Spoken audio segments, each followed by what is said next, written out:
जय हिंद दोस्तों, नमस्कार। चलिए आज आपको बताते हैं भारतीय reserve bank RBI of India. Reserve bank of India, भारतीय reserve bank.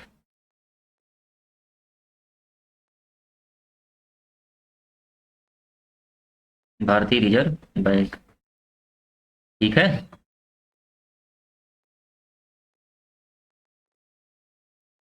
Reserve bank of India, इसमें जो है पहले पृष्ठभूमि बैकग्राउंड देख लेते हैं, ठीक। पृष्ठभूमि, बैकग्राउंड। इसमें पहला पॉइंट है 1770 में भारत में आधुनिक बैंकों का प्रारंभ। भारत में आधुनिक बैंकों का प्रारंभ हो जाता है, ठीक।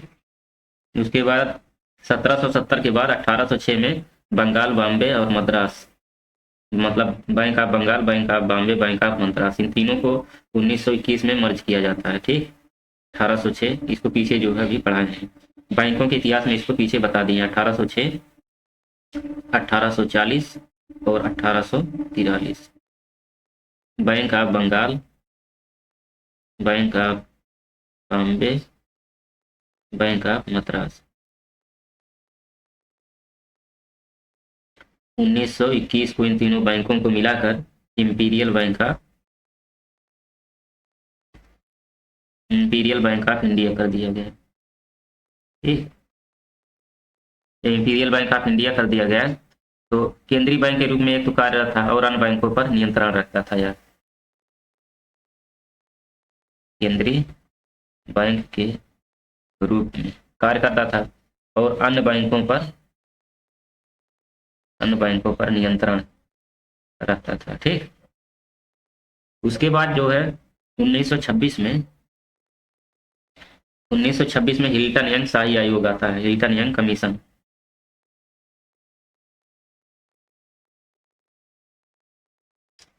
कमीशन की बैठक बुलाई जाती है और इससे सिफारिश किया जाता है, कि 1934 में आरबीआई अधिनियम आया। सिफारिश के बाद 1934 में आरबीआई अधिनियम आया, ठीक। जब आरबीआई अधिनियम आया तो आरबीआई एक्ट पास हुआ। उसके बाद जो है 1 अप्रैल 1935 को आरबीआई की गठन हुआ, स्थापना हुआ। अब चलिए जो है इसका इंट्रोडक्शन देखते हैं। तो पृष्ठभूमि था भारतीय रिजर्व बैंक का, ये पृष्ठभूमि था। अब चलिए जो है इसका इंट्रोडक्शन देखते हैं, स्थापना कब हुई, कैसे, जो इंट्रोडक्शन।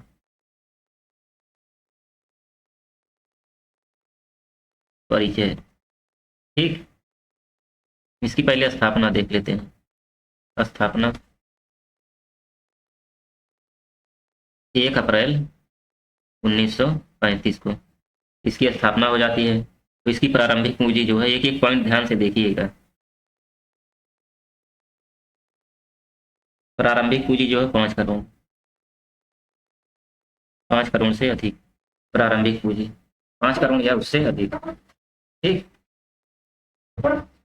और यह जो है कहाँ कहाँ कार्य करता था, ये जो आरबीआई की स्थापना की गई, ये कहाँ कहाँ कार्य करता था, कार्यरत। एक तो भारत में कार्य करता ही था, ठीक। उसके बाद बर्मा, वर्तमान म्यांमार, उसके बाद पाकिस्तान, केंद्रीय बैंक के रूप में कार्य करता था।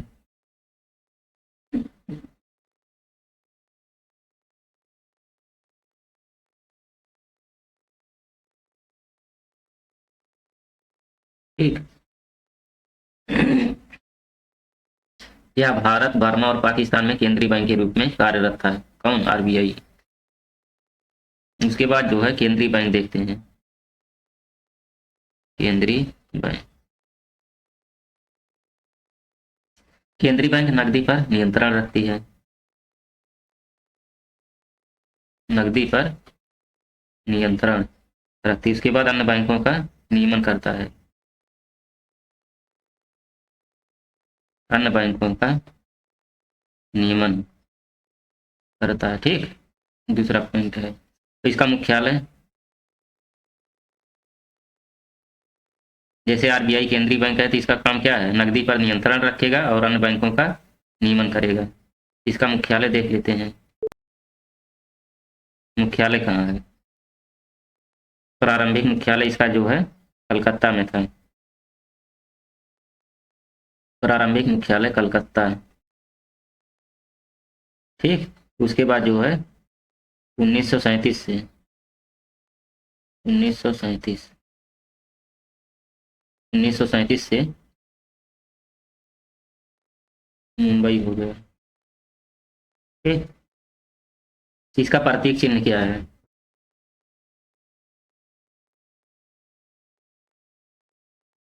सवाल पूछ लेता है, भारतीय रिजर्व बैंक का प्रतीक चिन्ह क्या है।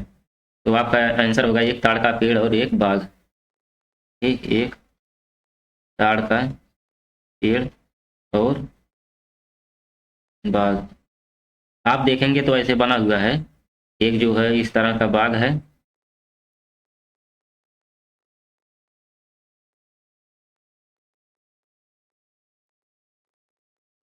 मतलब ऐसे एक बाघ बना हुआ है।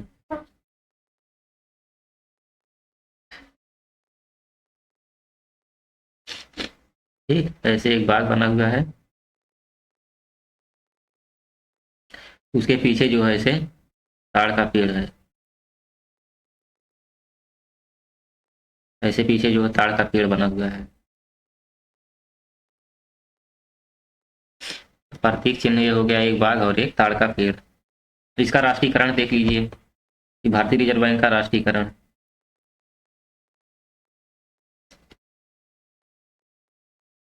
1 जनवरी 1949 को, 1 जनवरी 1949 को।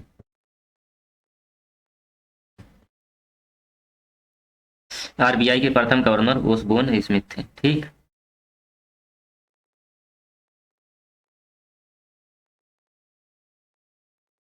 स्मिथ 1935 से 1937 के बीच में इनका कार्यकाल था। उसके बाद प्रथम भारतीय गवर्नर सीडी देशमुख, प्रथम भारतीय गवर्नर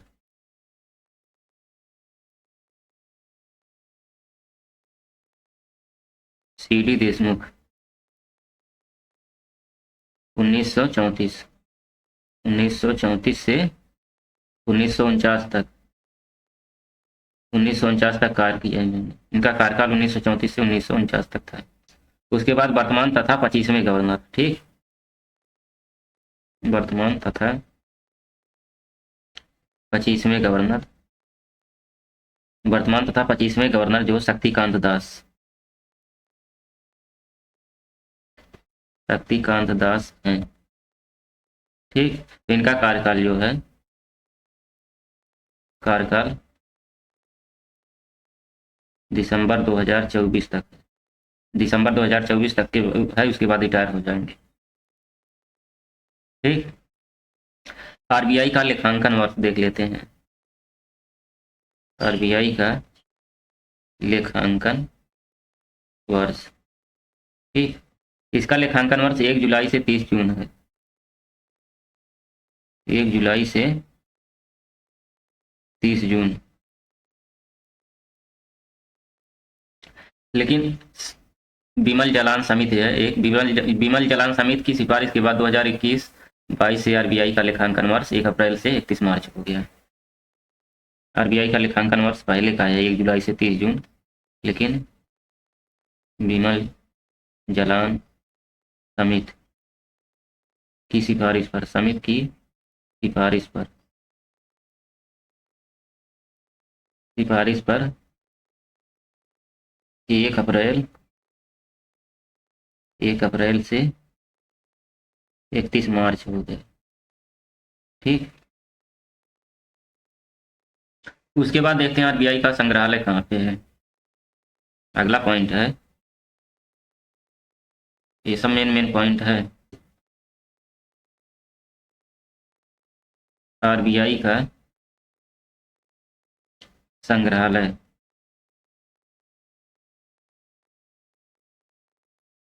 आरबीआई का संग्रहालय कोलकाता है। ठीक। उसके बाद आरबीआई के सहायक संस्थान। सहायक आरबीआई के सहायक संस्थान देखिए, DICGC, deposit insurance and credit governance corporation, ये मुंबई में है। इसका कोई मतलब नहीं है। आरबीआई कहता है जनता को बैंकिंग के कायदे कानून कर जानकारी प्राप्त करने के लिए भारतीय रिजर्व बैंक की एक पहल है। आरबीआई का यह मेन हेडिंग है, पॉइंट है। चलिए अब देखते हैं आरबीआई की संरचना। ये तो आरबीआई का इंट्रोडक्शन हो गया। आरबीआई की संरचना देखते हैं।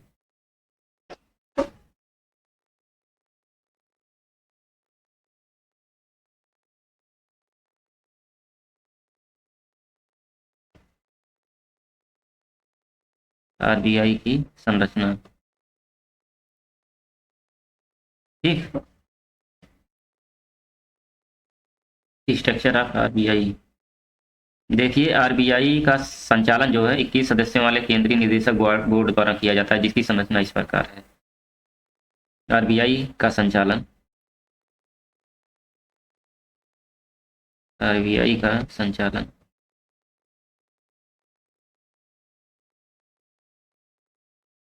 21 सदस्यों वाली, ठीक, केंद्रीय निदेशक बोर्ड के द्वारा।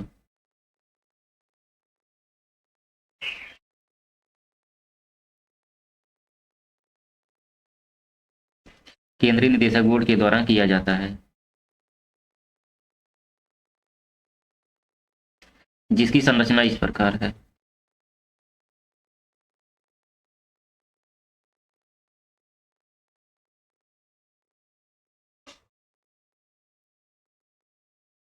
ठीक। केंद्रीय निदेशक बोर्ड। चलिए देखते हैं, इसको दो भागों में देखते हैं। एक तो है सरकारी निदेशक बोर्ड, पूर्णकालिक, एक अल्पकालिक जो है सरकारी, सरकारी निदेशक। उसके बाद दूसरा है गैर सरकारी, गैर सरकारी निदेशक। ठीक। सरकारी निदेशक, गैर सरकारी निदेशक। अब सरकारी निदेशक में जो है एक गवर्नर और अधिकतम 4 उप गवर्नर रहेंगे। एक गवर्नर और जो है चार उप गवर्नर रहेंगे। एक गवर्नर, 4 उप गवर्नर रहेंगे। तो इसके बाद गैर सरकारी निदेशक में जो है 4 स्थानीय बोर्ड, 4 स्थानीय बोर्ड, जैसे मुंबई, कोलकाता, चेन्नई और दिल्ली के निदेशक रहेंगे। मुंबई, कोलकाता, चेन्नई और दिल्ली के निदेशक रहेंगे। उसके बाद इसमें दूसरा है 2 सरकारी अधिकारी रहेंगे। तो सरकारी अधिकारी, ठीक। और तीसरा पॉइंट है इसमें, सरकार द्वारा नामित विभिन्न क्षेत्रों के 10 निदेशक। सरकार द्वारा नामित विभिन्न क्षेत्रों के 10 निदेशक। ठीक। ये तो इसका केंद्रीय निदेशक बोर्ड का स्ट्रक्चर। ठीक। आरबीआई के गवर्नर की नियुक्ति, आरबीआई गवर्नर की योग्यता का निर्धारण नहीं। चलिए कुछ जो है मेन मेन पॉइंट देख लेते हैं, कुछ मेन पॉइंट देख लेते हैं। ठीक। जैसे आरबीआई के गवर्नर की नियुक्ति कौन करता है? आरबीआई के गवर्नर की नियुक्ति सरकार करती है। सवाल पूछ लेगा, आरबीआई के गवर्नर की नियुक्ति कौन करता है? तो सरकार। उसके बाद दूसरा पॉइंट है, आरबीआई गवर्नर की योग्यता का निर्धारण नहीं है। मतलब उसके योग्यता का कोई निर्धारण नहीं है। पुनः नियुक्ति का पात्र है, मतलब पुनः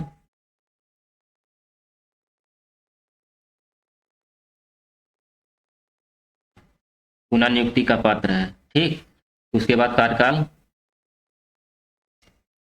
कार्यकाल 5 वर्ष, 3+2। ठीक।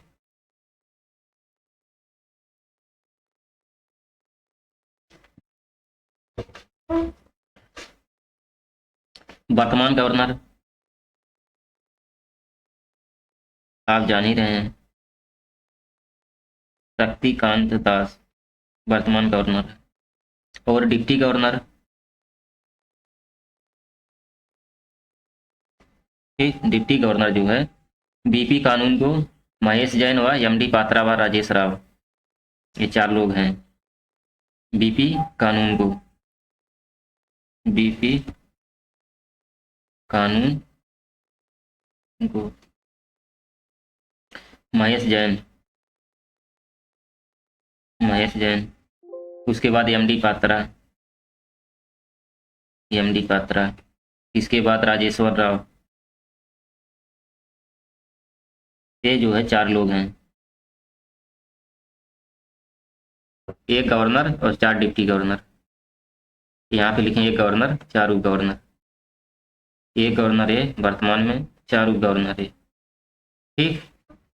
चलिए आरबीआई के कार्य बताते हैं, रिजर्व बैंक ऑफ इंडिया के कार्य कौन कौन से हैं। ठीक।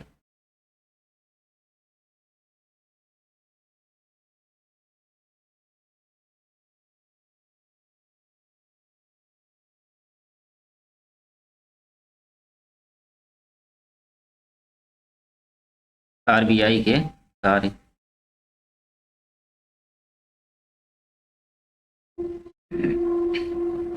यह 2 भागों में कार्य करता है। एक तो जो है केंद्रीय बैंक के रूप में, केंद्रीय बैंक के रूप में। दूसरा जो अर्थव्यवस्था के विकास के लिए, अर्थव्यवस्था के विकास के लिए। ठीक। अब केंद्रीय बैंक के रूप में जो कार्य करता है उसको देख लीजिए। नकदी का निर्गमन करता है, नकद देता है, नकदी का निर्गमन। ठीक। नकदी का निर्गमन करेगा।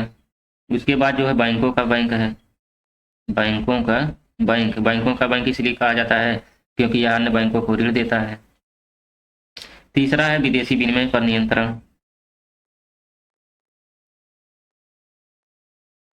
विदेशी विनिमय का नियंत्रण। ठीक। उसके बाद इसमें चौथा पॉइंट है मौद्रिक नीति द्वारा साख को नियंत्रित करता है, मौद्रिक नीति द्वारा अपने साख को भी नियंत्रित रखता है, नियंत्रण करता है।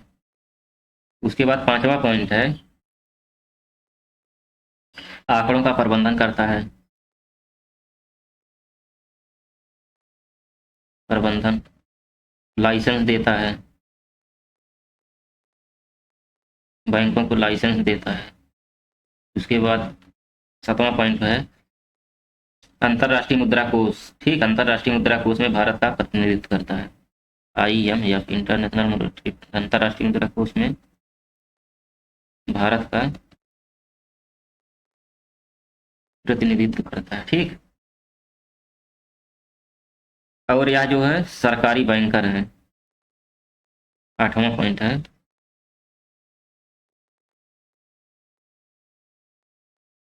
सरकारी बैंकर है, मतलब सारे बैंक इसी के अंतर्गत आते हैं।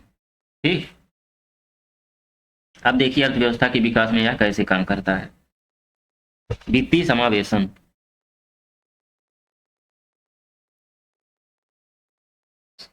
वित्तीय समावेशन। दूसरा पॉइंट है वित्तीय व्यवस्था का आधुनिकीकरण, वित्तीय व्यवस्था का आधुनिकीकरण। चौथा है वित्तीय जागरूकता व साक्षरता, बचत की प्रकृति।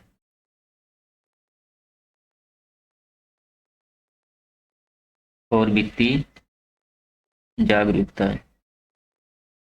वित्तीय जागरूकता व साक्षरता। ठीक, ये 4 पॉइंट हैं। अर्थव्यवस्था के विकास के लिए जो है आरबीआई जो अर्थव्यवस्था के विकास के लिए कार्य करता है, उनमें जो पहले तो वित्तीय समावेशन करता है, उसके बाद वित्तीय व्यवस्था का आधुनिकीकरण तरीके से लागू करवाता है, उसके बाद उनको बचत की प्रकृति बताता है कि कैसे बचत किया जाता है, उसके बाद वित्तीय जागरूकता व साक्षरता पर जो है उनको जो है साक्षर करवाता है अर्थव्यवस्था के विकास के लिए। आज चलिए देखते हैं आरबीआई जो मुद्रा का निर्गमन करता है वो कैसे करता है। आरबीआई मुद्रा का निर्गमन करता है।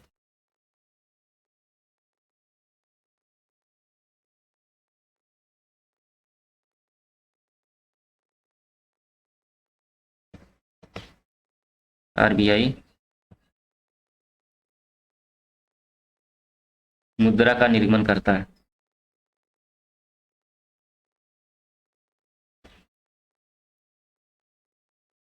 आरबीआई मुद्रा के निर्गमनकर्ता के रूप में कार्य करता है। चलिए देखते हैं।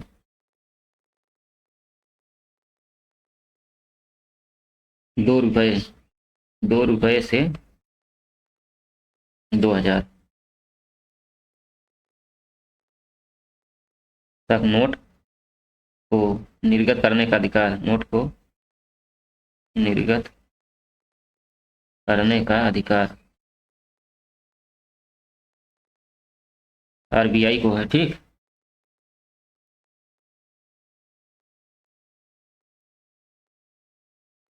उसके बाद 1 रुपये के नोट वित्त मंत्रालय द्वारा निर्गमित किए जाते हैं। 1 रुपये के नोट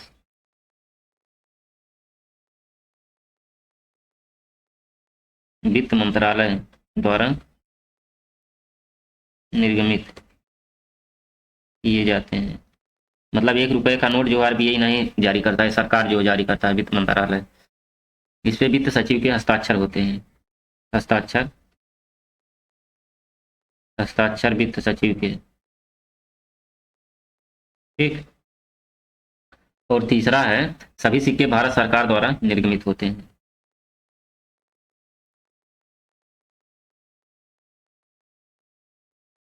भारत सरकार द्वारा निर्गमित,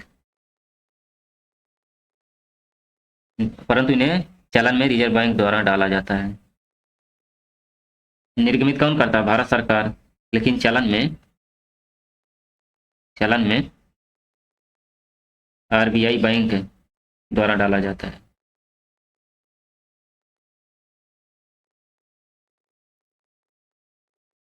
ठीक,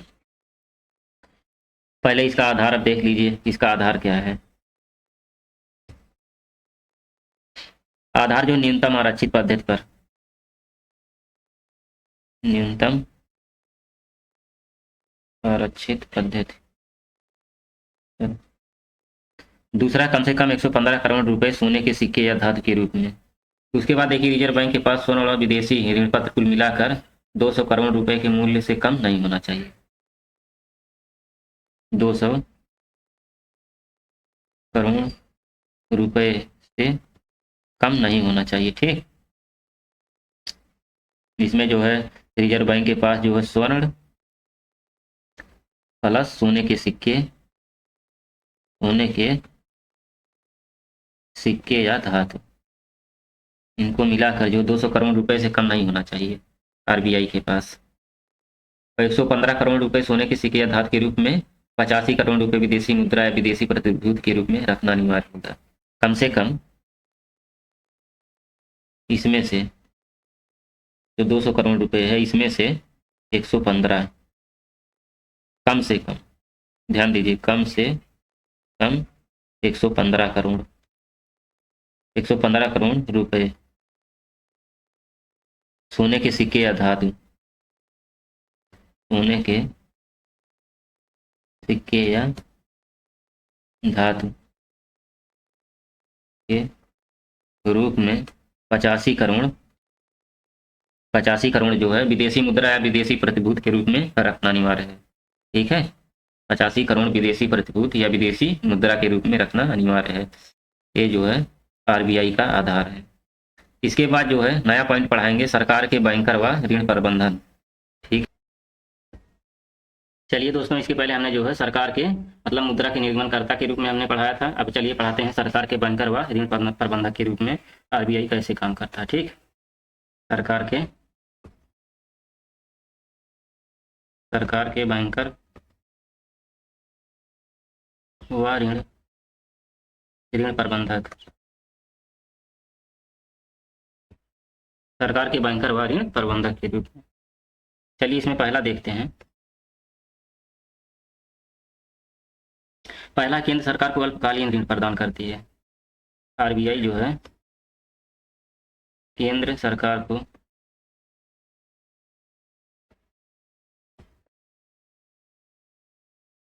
अल्पकालीन ऋण प्रदान करती है। एक, और दूसरा है भारत सरकार तथा राज्य सरकार के लिए विदेशी विनिमय का प्रबंधन करती है।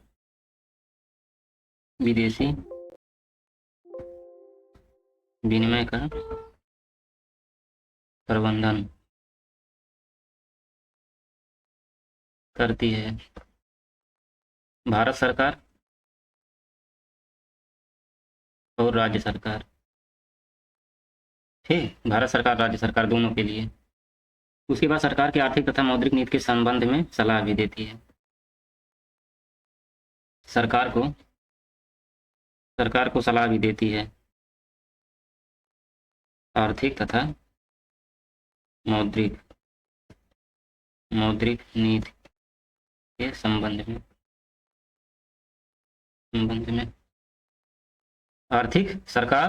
सरकार को जो है सरकार को आर्थिक तथा मौद्रिक नीति के संबंध में सलाह देती है। ठीक, उसके बाद इसमें चौथा पॉइंट है, रिजर्व बैंक केंद्र और राज्य सरकारों की ओर से आरबीआई केंद्र तथा राज्य सरकार की ओर से लोक ऋण के प्रबंधन करता है। लोक ऋण का प्रबंधन करता है। ठीक, आरबीआई केंद्र तथा राज्य सरकार की ओर से यहाँ रहेगा, ओर से लोक ऋण का प्रबंधन करता है। इसमें जो है इसमें आप देखेंगे, इसमें जैसे नए ऋण आ जाएंगे, नए ऋण। ठीक, ब्याज का भुगतान,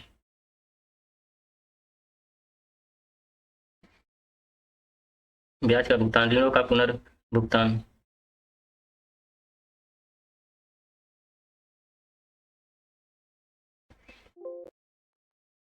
ऋण प्रमाण पत्र,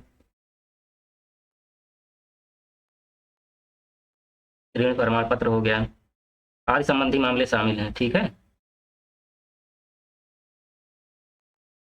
इसमें पंजीकरण भी आता है, जैसे ऋण प्रमाण पत्र एवं पंजीकरण जैसे अन्य परिचालन संबंधी मामले जो है आदि शामिल हैं।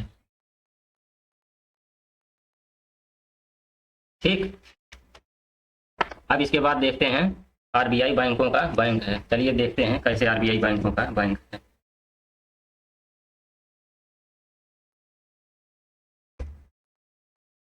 बैंकों का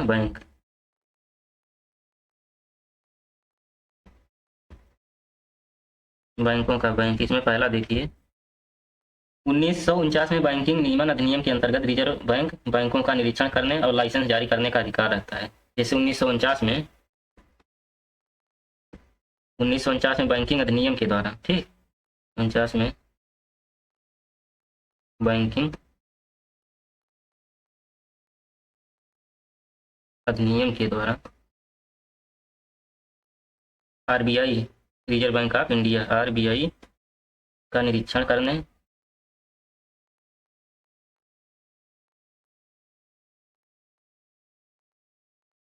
तथा नए लाइसेंस जारी करने का अधिकार रखता है। नए लाइसेंस, रिजर्व बैंक यहाँ रहेगा। ये देखिए यहाँ गलत हो गया, यहाँ पे रहेगा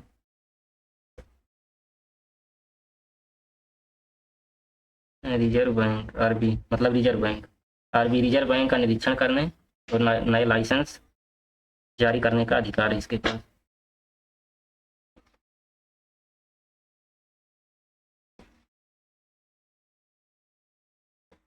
ठीक। उसके बाद इसमें दूसरा देखिए, रिजर्व बैंक व्यापारिक बैंकों का अंतिम ऋणदाता है। RBI, RB reserve bank, RB reserve bank जो है व्यापारिक बैंकों का, व्यापारिक बैंकों का अंतिम ऋणदाता है। ठीक। उसके बाद तीसरा है, बैंकों की साख नियंत्रण नीतियों पर नियंत्रण रखता है। बैंकों की साख नियंत्रण नीतियों पर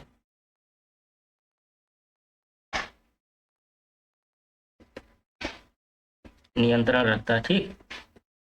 ये देखिए, आरबीआई जो बैंकों का बैंक बोलते हैं, 1949 में बैंकिंग अधिनियम के द्वारा रिजर्व बैंक जो है, जितने रिजर्व बैंक का निरीक्षण करने, लाइसेंस जारी रखने का अधिकार है इसके पास। किसके पास? रिजर्व बैंक ऑफ इंडिया, बैंकों का बैंक जिसे बोलते हैं। फिर रिजर्व बैंक व्यापारिक बैंकों का अंतिम ऋणदाता है। कहने का मतलब आरबीआई व्यापारिक बैंकों का अंतिम ऋणदाता है। यह बैंकों की साख को नियंत्रित रखता है, नीतियों पर नियंत्रण रखता है। ठीक। उसके बाद चलिए देखते हैं अगला पॉइंट, विदेशी विनिमय का नियंत्रण भी रखता है। विदेशी विनिमय का नियंत्रण।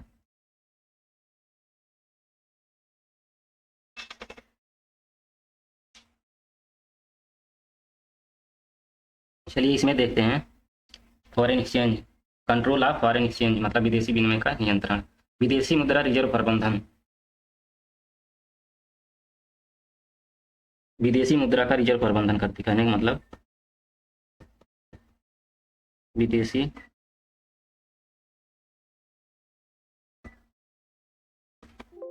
प्रबंधन करती है। उसके बाद दूसरा इसमें, विदेशी मुद्रा परिसंपत्तियों में स्वर्ण भंडार का भी प्रबंधन करती है। विदेशी मुद्रा जो परिसंपत्ति है,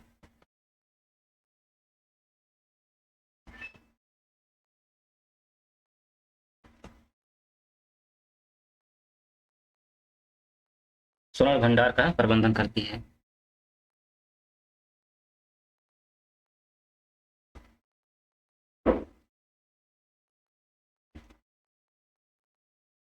उसके बाद तीसरा है, देश में विदेशी मुद्रा विनिमय और बाजार की सक्रियता सुनिश्चित करता है।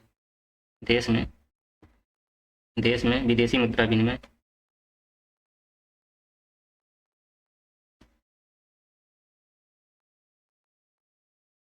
बाजार की सक्रियता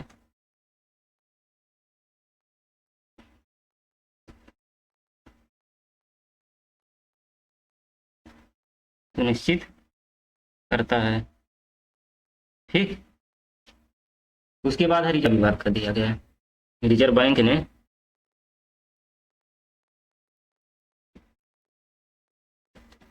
विदेशी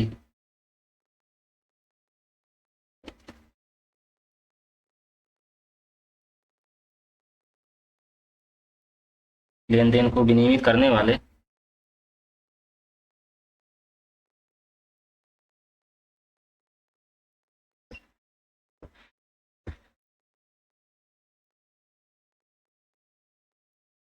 विनियमित करने वाले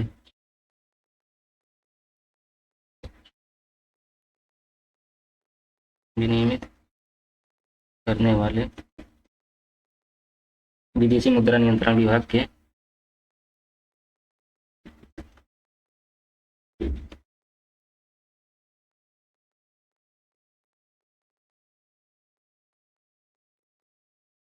के नाम को बदलकर विदेशी मुद्रा विभाग कर दिया गया। देखिए, विदेशी मुद्रा नियंत्रण विभाग के नाम को बदलकर विदेशी मुद्रा विभाग कर दिया गया।